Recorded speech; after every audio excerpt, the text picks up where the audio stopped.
Martinique, un homme hante l'imaginaire collectif. Ses grands ongles, le camoiseur, le grand sorcier si vous préférez. On dit qu'il avait su marier la magie et la religion, qu'il avait fait le bien avant de faire le mal, beaucoup de mal. Quand, le 18 février 1965, à l'âge de 62 ans, il se pend en s'accusant d'avoir tué 402 personnes, le fait divers prend figure d'événement. Il se rendait pratiquement tous les jours, tous les matins à la messe. Ce matin-là, c'est un jeudi. Il prie. Il est accompagné d'une servante. Et il dit à sa servante, attends-moi, je vais au presbytère.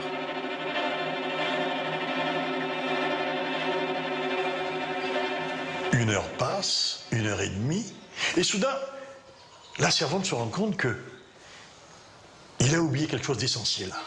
Il avait en effet une canne à pommeau d'argent. Et cette canne, il ne s'en séparait jamais. Mais au grand jamais.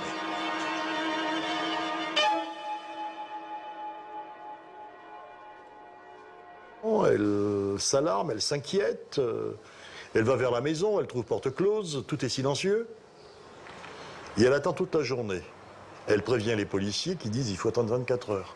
Le lendemain matin, on force la maison, tout est calme, il n'y a rien dans les pièces du bas, le rez-de-chaussée est quiet, on monte à l'étage et c'est là qu'on le trouve. Il est entre sa chambre et la salle de bain et il s'est pendu.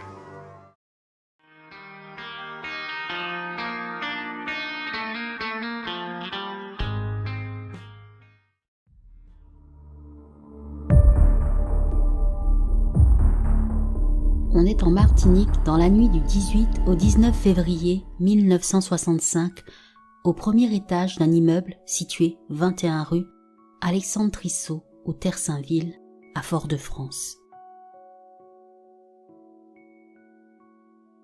Dans sa salle de bain, un homme d'une soixantaine d'années environ se balance au bout d'une corde faite de 7 cravates de couleurs différentes. Ce dernier vient de mettre fin à sa vie. Mais pourquoi s'est-il suicidé? L'homme, avant de se pendre, a laissé une lettre dans laquelle il dit « J'ai fait du mal à 402 personnes et je le regrette. »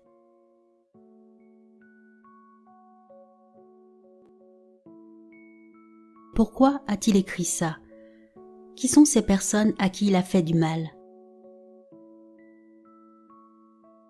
En réalité, cet homme était considéré à l'époque comme l'un des plus grands camoiseurs de la Martinique.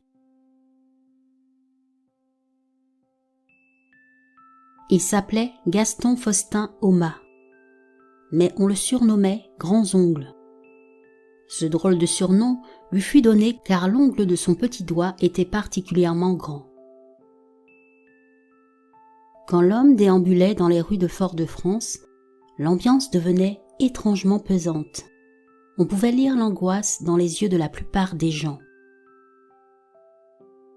En plus de son physique imposant et de son charisme indéniable, l'homme avait un style bien particulier.